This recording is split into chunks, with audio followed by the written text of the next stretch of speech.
Welcome back to Uncensored. A school teacher in Massachusetts, United States, who uses Harry Potter in his storytelling course has gone viral for his response to a student questioning about J.K. Rowling's supposed transphobia.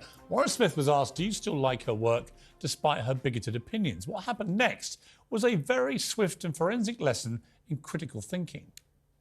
Let's define bigoted opinions. What opinions are bigoted? Live your best life. Do you find that transphobic? I'm just going with what a lot of other people have said. At the beginning of this conversation, you said, given the fact that J.K. Rowling is transphobic, how do you feel about Harry Potter? I feel like an idiot now. Well, after the video was shared by Elon Musk, it's now been viewed over 40 million times on Musk's platform X, with tens of thousands of comments heaping praise on Warren for his masterclass in how to think for yourself. And Warren Smith joins me now from Massachusetts. Warren, well, first of all, congratulations on having one of the biggest viral things that I've watched all year. Secondly, are you surprised? Because it's really captured, I think, a mood of people desperate to see teachers behaving this way, where you didn't take a position. You simply laid everything out and let the student reach their own conclusion. Yeah, I am absolutely surprised by this completely. I never expected this at all. This came out accidentally. We have interactions like this on a daily basis. This one just happened to be captured on camera. We were conducting a broadcast at school. I teach multimedia and I teach students how to work with camera and how to be on camera, and the student was getting cold feet to do the newscast, and so I said, I'll show you, it's not difficult, we'll do a little warm-up, and here, I'll just sit here, ask me whatever you want. It's just a conversation. What's something interesting that we could talk about? You know, what's on your mind? And that's the question that came out, and you saw the rest unfold. It was really fascinating to watch the student, and credit to the student who was prepared to listen to you. I think because of the non-hostile environment you immediately created, was able to go on a kind of journey of exploration. Now, I've been crying out for schools and universities to follow this path, where students can actually debate these things in a good environment, hear other sides to an argument, and reach maybe a better conclusion than the echo chambers that fly around fueled by social media. And it was great at the end that he sort of realised in the end there was nothing really as offensive as he'd presumed from the kind of toxic atmosphere around J.K. Rowling. I think that's why the video resonated, was that you see in real time a transformation, a journey with a beginning, a middle, and an end.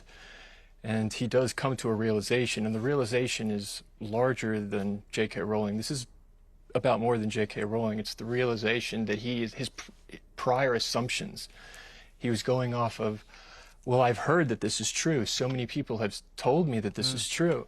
And when you experience that for yourself and it crumbles, then you have to question logically, what else am I assuming to be true that perhaps might not be? And that changes the way you view the world. Yeah, completely. I mean, it's a great reaction to you. A guy called Vincent Linderboom said, let's build an AI version of this teacher, duplicate him as many times needed, and have everyone learn and understand how to think, not what to think. And a guy called Lance said, interesting, I don't see him dressing with multicolored garments or weird hair, no piercings or visible tattoos, looks in relatively decent shape, in control of the classroom and discussion. Is this what the left calls toxic masculinity? Because we need more of it if it is. That's such a coincidence that you brought up that quote. That's the quote that actually stuck out to me the most, because he said reasonably in shape. And I thought, reasonably in shape? In what? In reason to what? Perhaps we'll provide some critical thinking on that. Well, trust me, compared to me, you look in Olympian shape. What's your message to other educators around the world who maybe have been heading to a bad place, where they've been almost teaching dogma, fueled again by maybe what X is saying or what Instagram or TikTok is saying? What do you say to them? Do not be afraid to allow these conversations to occur, because these students have the ability to do what you saw in that video and to reason their way through these things and to learn new ways to advance through life, but they will not be able to do so if not given the opportunity. Sometimes it just takes the right questions, just a little bit of prompting and leading by example. It's pivotal. Allow them to happen. Don't live out of fear. Not dissimilar, actually, to the art of parenting. I can tell you.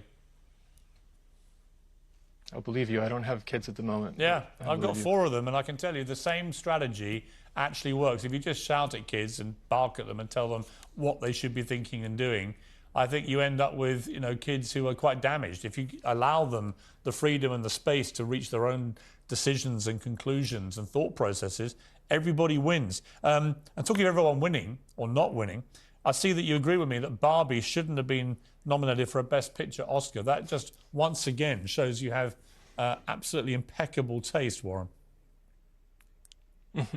Well, I admire what they were able to do. It was extremely creative, being able to do something like that with a movie about a doll, Barbie.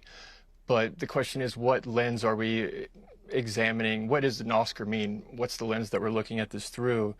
And I do think that it comes down to the technical, artistic prowess, that intangible, elusive thing that cannot be replicated.